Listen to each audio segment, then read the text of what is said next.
છોટાઉદેપુર જિલ્લાની ઓરસંગ નદીમાં વગર વરસાદે પૂરની સ્થિતિ સર્જાતા લોકોમાં કુતૂહલ સર્જાયું છે।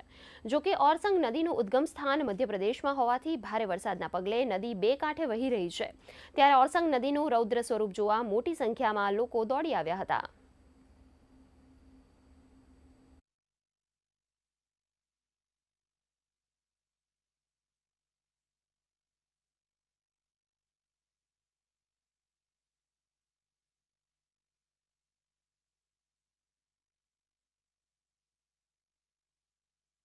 આજે જે છોટાઉદેપુર જિલ્લાની ઓરસંગ નદી બે કાંઠે વહેતી થઈ છે। આ ઓરસંગ નદીનું ઉદ્ગમ સ્થાન જે છે એ મધ્યપ્રદેશમાં હોવાને લઈને મધ્યપ્રદેશમાં ભારે વરસાદ થતા આજે ઓરસંગ નદી જે છે એ બપોરે 1 વાગ્યા સુધીમાં છોટાઉદેપુરમાં બે કાંઠે વહેતી થઈ છે। જો કે આ ઓરસંગના અચાનક પૂર આવવાથી છોટાઉદેપુર જિલ્લામાં કોઈ જાનહાનિને નુકસાન થયું નથી। રાજેશ રાઠવા, દૂરદર્શન સમાચાર, છોટાઉદેપુર।